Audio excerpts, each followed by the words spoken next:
माझी भूमिका मांडतो. विरोधकांनी काय त्याच्यावर टीका करावी तो त्यांचा अधिकार आहे, पण तो संविधानाने दिलेला आहे, लोकशाहीमध्ये आहे. त्याच्यामध्ये आम्हाला त्याच्याबद्दल काही मी जे काही आहे ती वस्तुस्थिती सांगतो. ह्याच्या उपर आरोप प्रत्यारोप तर त्या ठिकाणी होणार. मी आरोप प्रत्यारोपाला महत्व देत नाही, मी विकास कामाला महत्व देतो. आत्ता देखील तुम्ही माझं भाषण ऐकलं असेल, सकाळचं माझं तिकडं परतूरचं भाषण ऐकलं असेल. आम्हाला विकास करायचा आहे, आम्हाला त्या भागातले प्रश्न सोडवायचे आणि केंद्राचा निधी असेल, राज्याचा निधी असेल, त्या शहराच्या मध्ये जे काही मूलभूत गरजा असतील त्या पूर्णत्वाला न्यायच्या आणि त्या नेत असताना सर्वांना बरोबर घेऊन जायचं.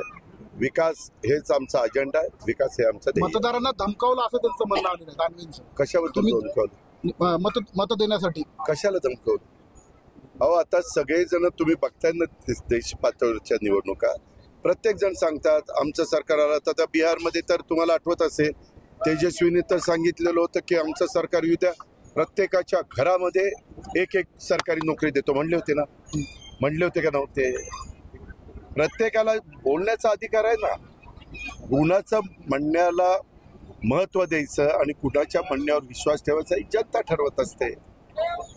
जनता शेवटी जनता जनार्दन सर्वस्व आहे, तर ती त्या ठिकाणी मतदान करत असते.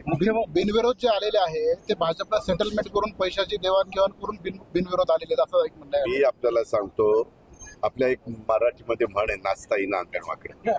त्याच्यामध्ये बिनविरोध आलेले आहेत याचा अर्थ तिथं समोरच्या बाजूने कुणी फॉर्म भरले नसतील असं कुणी दाखवावं की कुठं दमदाटी झाली, फॉर्म भरून दिला नाही, असं नाहीये.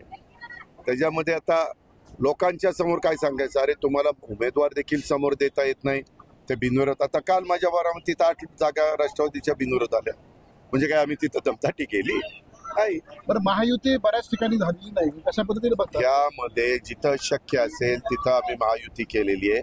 आता काय झालंय, 9 ते 10 वर्षांनी निवडणुका आल्या. 2017 ते आता 2026 मध्ये ही बॉडी आली समजायचं. 9 वर्ष पूर्ण झाली ना.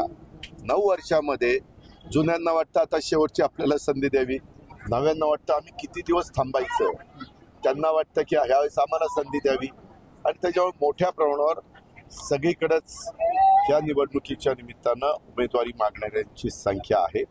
आम्ही जेवढा त्याच्यामध्ये समंजस भूमिका घेता येईल तेवढी तिन्ही पक्षांनी घेतली, परंतु काही काही ठिकाणी नाहीच एकोपा झाला. तिथं आम्ही आता लढतोय. निकालानंतर एकत्र आम्ही केंद्रात एकत्र